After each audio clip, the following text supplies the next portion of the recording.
My parents gave my bedroom to my unemployed brother and his pregnant girlfriend after I paid their bills for 3 years, so I left and took everything. I'm 26, work in construction management, and today I finally understood what family meant. I've been carrying these people for the past 3 years. Mortgage, utilities, groceries, repairs, it's all been me. Dad's been on disability since his back went out at the warehouse. Mom can't leave the house without having anxiety issues. My brother got a PhD in job hopping and collecting unemployment benefits.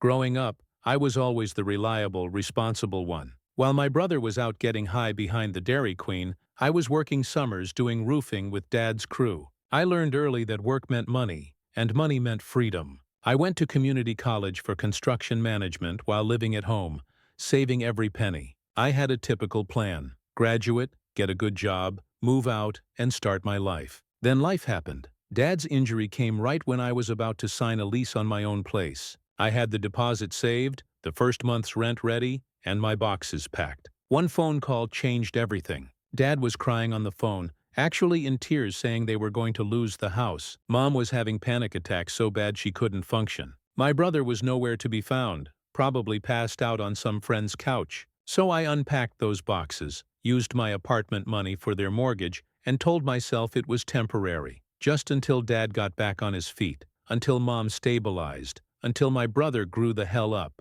3 years later, I'm still waiting. Anyways, the other night I was eating questionable Chinese takeout when Mom called. She only calls when someone's dead or she needs something. Nobody was dead. "Your brother's coming home with his girlfriend," she said. "She's pregnant." I stirred my lo mein, waiting for the catch. "They'll need the bedroom. You can take the garage for a while." Not asking, telling. The garage where normal people store lawnmowers and Christmas decorations. Concrete floor, one electrical outlet, and whatever weather decides to blow through the gaps. "How long?" I asked. "Just temporary, right?" Everything has been temporary for 3 years. Dad's disability checks, Mom's anxiety, my brother's constant job changes, everything except the bills I've been paying every month. I said, "All right," and hung up because what else was I going to say? Start a fight? Argue about fairness? That's not how this family works. My brother's always been the golden child, the one who gets rescued, accommodated, and forgiven.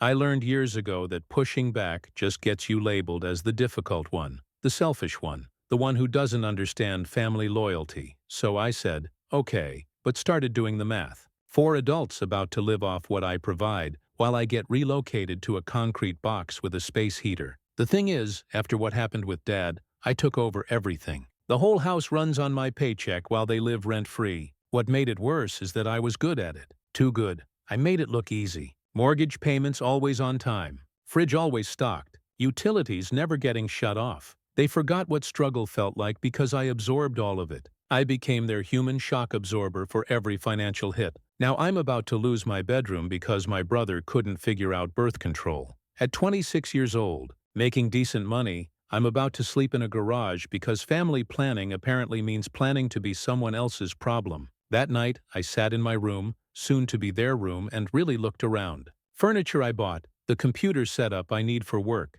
the bathroom I renovated myself on weekends, all about to become property of my unemployed brother and whatever her name is. I started calling her Princess in my head, never bothering to learn her real name. So I began browsing apartments online. Just looking, I told myself. But something had shifted. This wasn't about a bedroom anymore. It was about 3 years of being treated like a resource instead of a person. In the afternoon, they rolled up. My brother showed up with Princess, and their entire life packed into 2 garbage bags. He didn't own a proper suitcase but thought he was ready for fatherhood. She was maybe 22, with that entitled look young girls get when they think pregnancy makes them special. Already talking about nursery colors and baby names before she'd even unpacked. She walked in, already planning where she'd put her stuff in my room, measuring walls with her phone, talking about where the crib would go. My brother settled on the couch, talking about how grateful they were, like showing up was some kind of achievement.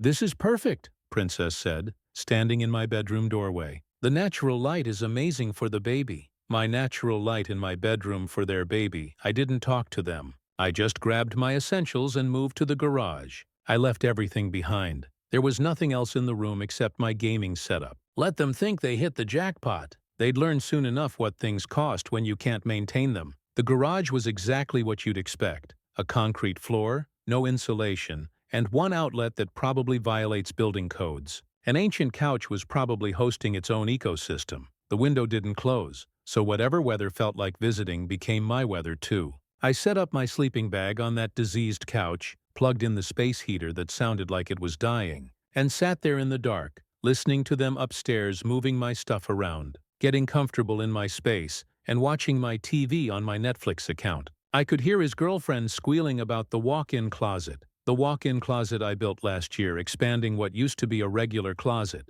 I spent 3 weekends framing it out, hanging drywall, and installing shelves for myself. Now it was storage for maternity clothes from Walmart. That's when it hit me. This wasn't temporary for them. They'd found their newest mark, their latest solution to avoid real life. And I'd been enabling it for 3 years. Hell no. I started making real plans that night, browsing apartments and calculating exactly what it would take to extract myself. I had bank accounts they didn't know about and automatic payments set up.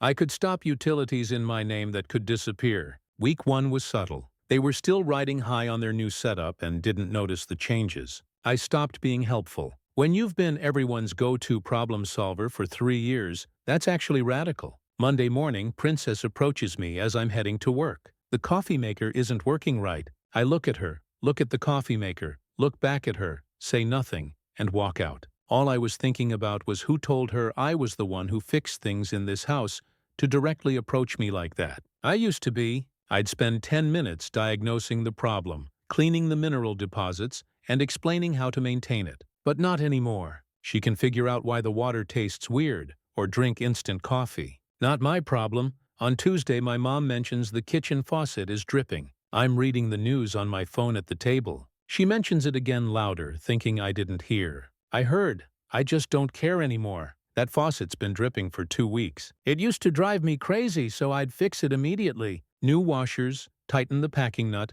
done in 5 minutes. Now it can drip until the basement floods for all I care. That day I spent my lunch break looking at apartments online. Everything decent was way out of my price range when I'm supporting 4 people. Studio apartments were going for what I used to think was reasonable rent, back when I only had to worry about myself. It made me realize how deep in the hole I really was. I went back home and found my brother's car held together by rust and prayer. It started making grinding noises in the driveway. He was standing there, hood up, staring at the engine, waiting for divine intervention. "Any idea what that sound is?" I asked. "Expensive," I said. He laughed, waiting for me to come diagnose it and fix it for free. That's how it always worked. His car breaks down. He'd call me over to spend my Saturday under the hood with my tools, solving his problems. Now he didn't even need to call. I was right there. I walked past him into the garage, leaving him still standing there, still waiting. Friday was the crown jewel. The washing machine died mid-cycle. It just stopped.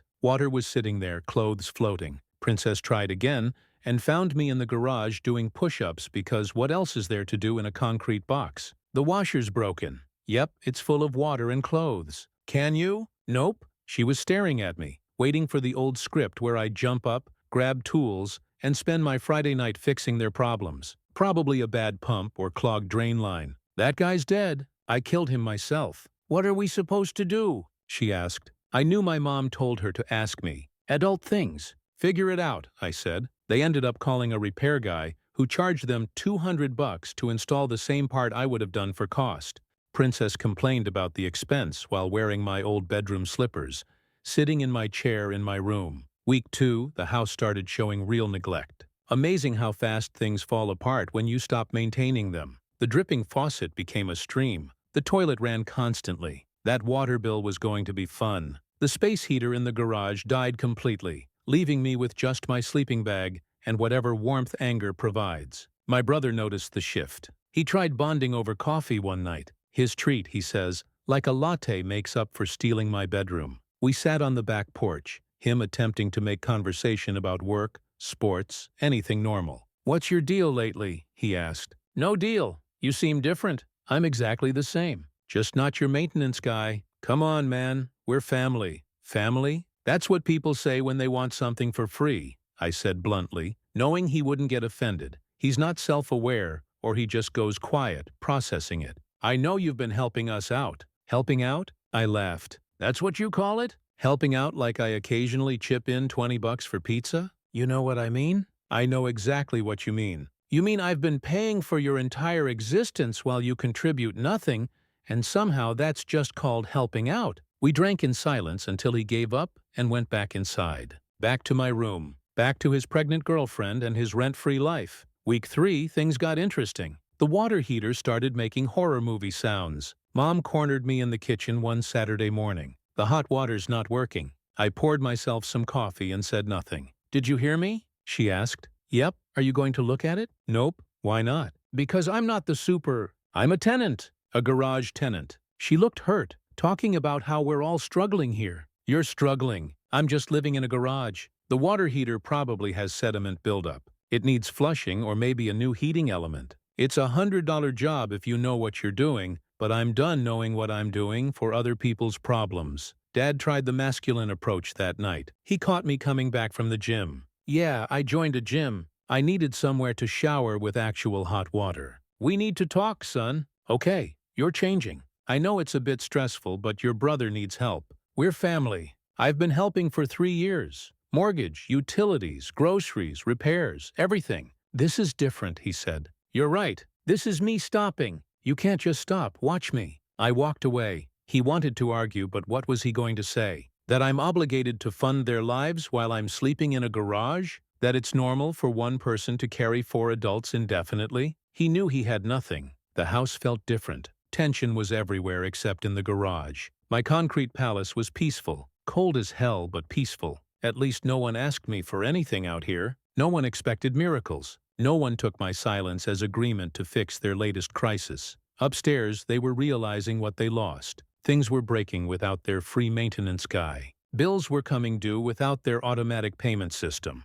4 adults trying to live off 2 disability checks, and whatever spare change my brother made between jobs. I knew they were spiraling because I could hear Mom and my brother talking in the kitchen. Their voices carried down here because this place has the insulation of a cardboard box. He's been acting weird lately, my brother said. Real attitude problem. I've noticed, Mom replied. Ever since we asked him to take the garage temporarily, you'd think we were asking him to sleep outside, right? It's not like we're kicking him out, just making room for the baby. Some people just can't handle change. Always been difficult about things not going his way. I was listening to this conversation about my attitude problem while sitting on a moldy couch, wearing a jacket because there was no heat. The attitude problem of the guy who's been paying their mortgage for 3 years. The next morning, Mom cornered me in the kitchen before work. I was grabbing coffee, trying to get out the door when she blocked my path. We need to talk about your attitude lately. My attitude? What? Mom, am I a teenager? You should be grateful we let you stay at all. She continued, always making things difficult. It's just a couple of nights in the garage. Stop being selfish. I held my coffee mug, looking at this woman who hasn't paid a bill in 3 years, telling me to be grateful for sleeping in an unheated garage in the house I keep running. The golden child gets my room, and I should be grateful for concrete and mold. You're right, I said. I should be grateful. After they realized there was no other option but to handle things themselves, I started noticing them rationing everything. Cheaper toilet paper, generic cereal, lights getting turned off when they left rooms. During that time, I moved my tools to a storage unit across town, started buying groceries just for me, keeping them in a cooler in the garage, set up mail forwarding to a P.O. box, and scheduled utility disconnections for month's end. Finally, I signed a lease on a 1-bedroom apartment across town. It's a nice place on the 2nd floor, with actual heating, a bathroom that's mine alone, and a balcony overlooking the park. It's crazy how appealing basic dignity becomes when you've been sleeping in a garage. The apartment hunt was honestly therapeutic. Every place I looked at, I thought about what it would cost to maintain just for myself. Utilities for 1 person, groceries for 1 person, cable bills split 0 ways. The math was beautiful. What I'd been spending on 4 people would let me live comfortably alone with money left over. The house was collapsing systematically. The water heater died completely. There was no hot water for anyone. Toilets were still running, wasting water, hundreds of gallons daily. The kitchen faucets started flooding the basement every few days. Surprisingly, my brother found a job at a grocery store, but he lasted only 11 days before getting fired for calling in sick 3 times. Princess was getting bigger, more demanding, and more expensive. She started having cravings that required immediate attention and my gas money. "We need pickles and ice cream," she announced at 9 p.m. I told her, "Sounds like a you problem, but I'm pregnant, not my kid. He's your nephew. You're being really unsupportive." "I'm being really honest." She stormed off to find my brother, who would figure out how to get to the store without a working car. Usually that meant begging rides from neighbors or walking 3 miles. I also started noticing them eating a lot of ramen noodles, opting for discount brands. Princess complained about not being able to afford prenatal vitamins, while my brother tried to fix his car with YouTube videos and prayer. Mom and Dad were learning what it actually costs to run a household. 3 years of me handling everything meant they had forgotten basic math. The mortgage payment was $1,400, and utilities added another $300. They couldn't cover groceries for 4 adults. Forget it. And I was enjoying my time. Not going to lie. I couldn't hide the smirk on my face. Then Dad tried having a financial meeting one evening. He called it a family discussion about shared responsibilities. We set up at the kitchen table with a notepad and calculator. "We need to talk about expenses," he started. "We do," I said. "Maybe everyone could contribute something." I reminded them that I had been contributing everything for 3 years. "But with the baby coming," I cut him off, saying, "Not my baby," for the millionth time. "That's not the point." "Then what is the point?" He fumbled with his notepad, trying to find words that would make this my problem again. "We're family. We should help each other." I did help. I paid for everything while you lived for free. Now I'm done. You can't just abandon us. I'm not abandoning anyone. I'm sleeping in a garage. "You abandoned me first."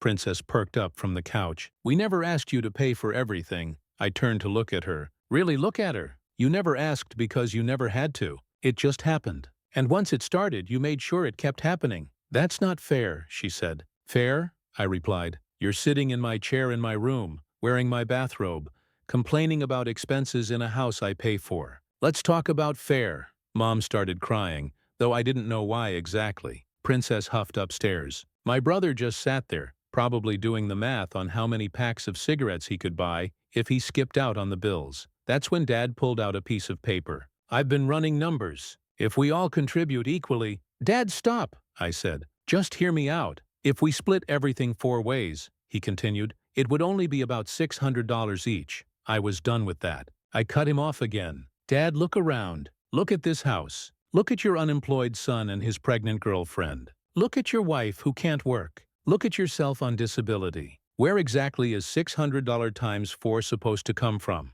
And let me tell you, the silence was beautiful. Pure mathematics cutting through 3 years of delusion. After that life-changing meeting, I kept moving stuff out piece by piece. Nothing obvious, nothing they'd notice. Important documents, valuable tools, anything I actually needed. I left the furniture, the TV, and anything they'd grown dependent on. I started working overtime, banking every penny. Not because I needed it. Supporting one person is easy when you've been supporting 4, but I wanted options. I wanted to walk away clean. I wanted to be able to disappear completely if necessary.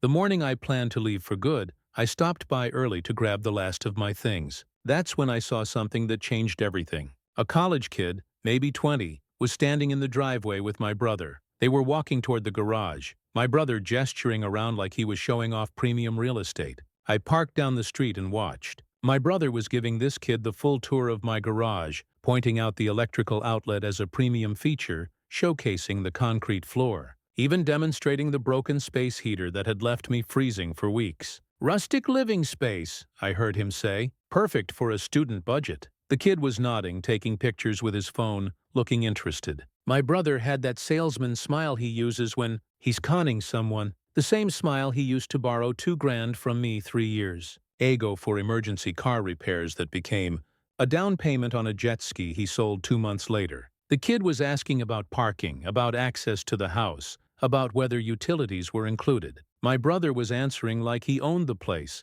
talking about shared kitchen privileges and laundry access, making promises with resources that weren't his. I walked over, keeping it casual. "What is happening here?" The kid looked confused. My brother looked caught red-handed. "Just showing him the space," he said. "What space?" "The garage for rent." I stared at him like, what the actual hell? This absolute piece of work was trying to rent out my garage, the concrete box he'd sentenced me to, The place I'd been sleeping in while paying for his existence. How much you asking? I demanded. $450 a month, utilities included, he replied. $450 for a garage with no insulation, one outlet, and a broken space heater. The same garage that wasn't good enough for him and his pregnant girlfriend, but suddenly premium enough to charge rent. The kid was pulling out his phone, probably to Venmo a deposit. My brother was counting money in his head, planning what video games he'd buy with his new income stream. I obviously couldn't let this happen. Kid, walk away. This isn't legal, I said. What do you mean? He asked. He doesn't own this property, can't rent what isn't his.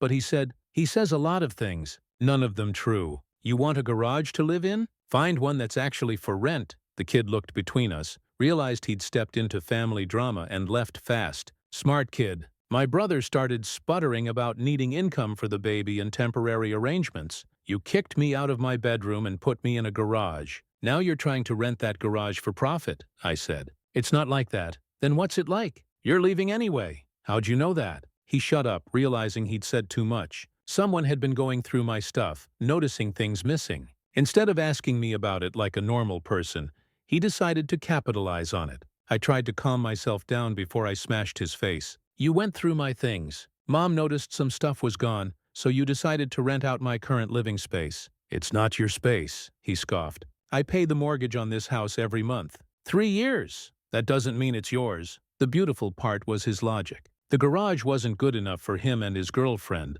but it was good enough to rent to some college kid for profit. They needed my bedroom for their comfort, but my discomfort was a business opportunity. I left him standing there and went inside. I found my parents in the kitchen drinking coffee I'd paid for in a house I'd kept running, discussing their day like everything was normal. So your son's trying to rent out the garage, I casually dropped. Apparently they had no idea what their golden baby was doing. Mom looked confused. Rent it to who? Random college student. $450 a month for the space he stuck me in. Dad's face changed. What? I told him. Same concrete box that wasn't good enough for his pregnant girlfriend is suddenly premium real estate when there's money involved. The truth hit them hard. They'd been so focused on accommodating my brother in his pregnancy situation that they'd forgotten who kept this house running. Now their unemployed son was trying to profit off space belonging to the person paying for everything. Dad's eyes went wide as he calculated what losing me would actually mean.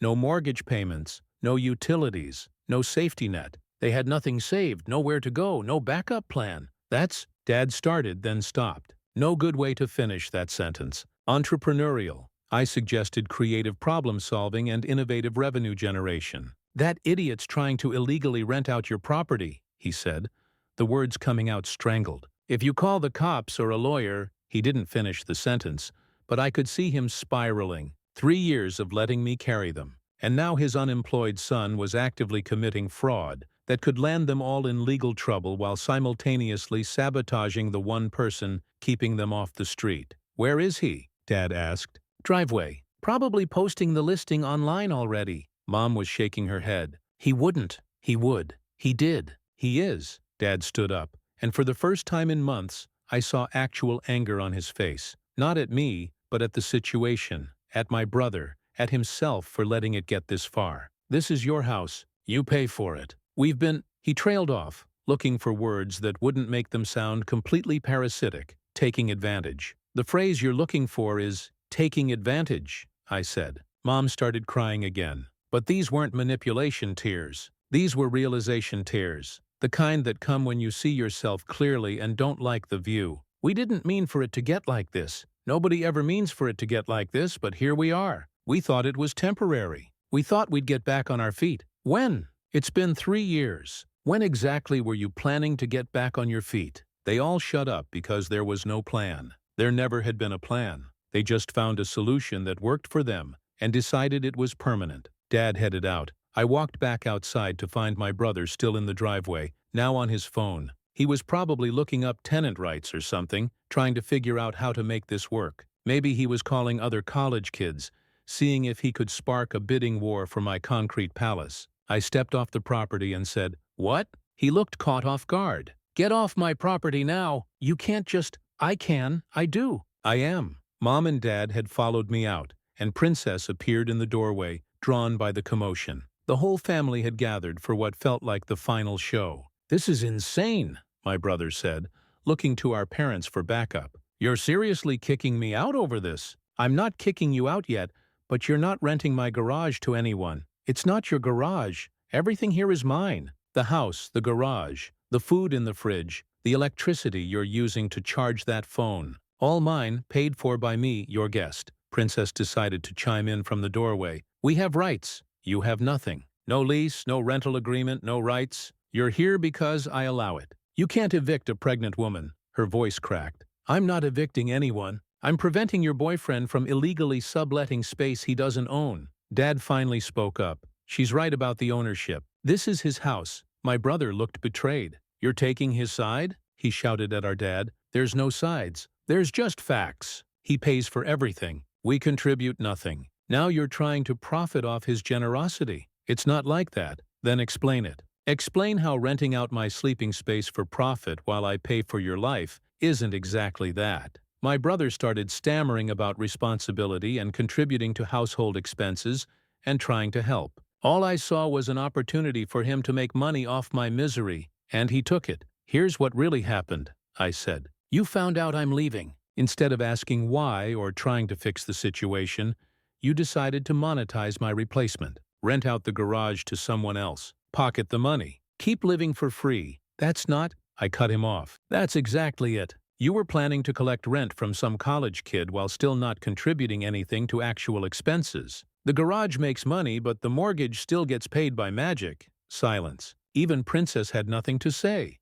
I watched them all standing there hopeless. "3 options," I said. "You ready?" Everyone nodded. "Option 1, you want to stay? Fine. Market rate, rent, utilities, groceries, everything gets split 4 ways equally. Every month." "We can't afford that," my brother protested. "Option 2, 60 days to find other arrangements. I'll even help with moving costs." "Clean break, no hard feelings?" "60 days isn't enough," the girlfriend tried to argue. I cut her off. "Option 3, I leave tonight. Stop paying the mortgage. Stop paying utilities. You figure it out. The house goes into foreclosure in 3 months. You're all on the street by Christmas." The math was sinking in. A 4-way split on a $1,400 mortgage plus utilities plus food would need about $600 each monthly. Doable for working adults. Impossible for their current situation. Can we think about it? Mom asked. "You can think for 60 seconds. I've got places to be." Dad looked at Mom. Mom looked at my brother. My brother looked at Princess. Princess looked at her phone, probably calculating what apartments cost in their price range. "The 60 days, Mom finally said. "We'll take the 60 days. "Smart choice," I replied. My brother wasn't done. He still had that entrepreneurial spirit. "We're family." "Family? You moved your pregnant girlfriend into my bedroom, stuck me in a garage, then tried to rent that garage for profit. That's not family. That's a slumlord," I shot back, "and I'm not joking. I was trying to help with expenses by pocketing rent money." "How does that help anyone but you?" Princess tugged his arm from the doorway. "Let's just go." But I wasn't finished. 3 years of swallowed words were coming up. "You know what family does? Family says thank you. Family contributes. Family doesn't treat one member as a servant while they live for free. We appreciate—" "No, you don't. You expected it. You felt entitled to it. You got so comfortable with me paying for everything that you forgot it wasn't normal." Dad stepped forward. "He's right. We forgot. I forgot. 3 years of letting you carry us while we—" He shrugged. "But I was injured 3 years ago. What's your excuse now?" That shut him up. Mom was sobbing. My brother looked ready to hit something, but he was smart enough to know I'd hit back harder. Princess was calculating, probably figuring out which parent they'd move in with next. 60 days, I repeated. "Starting tomorrow, I'll pay the bills one more time. After that, you're on your own." "Where will we go?" Mom asked. "That's the beauty of being adults. You get to figure it out." I walked back to my truck, done with the whole situation. I'm done with the drama. I'm done being their solution. But my brother had one last chance to take. "You're going to regret this. When the baby comes, when we need help, you're going to regret burning this bridge." I turned back one last time. I didn't burn anything. I just stopped being the bridge. And that was that. 2 months later, I'm typing this from my actual apartment. It's a 2nd-floor unit with real heat, my own bathroom, and a bedroom with a door that locks. I have a balcony overlooking the park where I drink coffee every morning without anyone asking me to fix anything. The luxury of basic privacy hits different when you've been sleeping in a garage. The family found a place, a 2-bedroom duplex across town. The rent is about $900 split 4 ways. Manageable when everyone contributes. My brother's working nights at a warehouse, the same kind of job Dad had before his back went out. It turns out he's capable of holding a job when his survival depends on it. Funny how motivation works. Princess had the baby, a healthy kid with 10 fingers and 10 toes. There's zero chance of me babysitting. They named him after our grandfather, probably hoping to score some family points. Mom got part-time work at a craft store. It turns out her anxiety is manageable when staying home isn't an option. Dad's doing consulting work from home, using skills he'd forgotten when someone else was paying the bills. They're struggling, of course. That's what happens when you suddenly have to adult after a 3-year vacation. But they're managing, surviving, and learning what things actually cost when you have to pay for them yourself. I got a text from my brother last week. Rent's due tomorrow and we're short $40. I didn't respond. Not my problem anymore. Mom calls monthly with updates I didn't ask for. She tells me how the baby is doing, what new words he's learning, and how they're managing their budget. She always sounds surprised that they're making it work, like the idea of paying their own way was some impossible concept. Dad texts occasionally with home repair questions, random stuff like a leaky faucet, a squeaky door, or a furnace making noises. I answer sometimes if I'm feeling generous, but usually I just send YouTube links. The house got sold. I couldn't afford it alone, and I didn't want to anyway. Too many memories of being treated as an ATM with a toolbox. The bank took their cut, the realtor got theirs, and we split what was left. It wasn't much after the mortgage and fees, but it was closure. I also bought my motorcycle with part of that money, and used the rest to furnish my apartment exactly how I wanted it. No compromises, no group decisions, no considering anyone else's needs. Pure selfishness felt incredible after 3 years of pure selflessness. My brother tried reconciling last month. He showed up at my apartment with takeout and an apology. I let him in, grabbed some plates, and listened to his speech about family, mistakes, and second chances. He claimed he finally understood what they'd done to me and how they treated me. I told him he understood that he had to work now, which was different from actually getting it. His apology was noted and acknowledged, but understanding comes from experience, not necessity. He talked about how hard it's been adjusting to actual responsibility, paying bills, budgeting, and making choices between wants and needs. All the things I'd been handling for them while they lived in fantasy land. He asked if we were done, if there was no more family and that he needs an uncle for his son. I explained that we're still family, but family doesn't mean what he thought it meant. It doesn't mean one person carries everyone else. It means everyone carries their own weight and helps when someone stumbles. They hadn't stumbled. They'd sat down and expected me to carry them forever. He finished his food in silence. When he left, he shook my hand. Adults do that. Equals do that. Last week, I got a text from Dad. Fixed the kitchen sink myself today. Watched 3 YouTube videos. It took 4 hours, but I did it. I didn't respond, but I saved the message. Progress is progress, even when it comes 3 years late. As for me, I'm living exactly the life I should have been living 3 years ago. My own space, my own rules, my own money. No one treating my paycheck like community property. The apartment is quiet most nights. I come home from work, cook what I want to eat, watch what I want to watch, and go to bed when I'm tired. Simple things feel revolutionary when you've been everyone else's solution for years. My brother texts occasionally now, updates about the baby, work stories, random stuff, normal brother things. He's not asking for money or favors or someone to fix his problems. He's just talking. It's progress. Last month, I drove past their duplex. I saw my brother in the yard with the baby, Dad working on their front steps, and Mom hanging laundry on a line. A normal family doing normal family things. No one waiting for someone else to solve their problems. They don't need me anymore. That's exactly how it should be. The garage is behind me now. It's empty now. The house belongs to strangers. The family is scattered, but still functioning. And I'm free.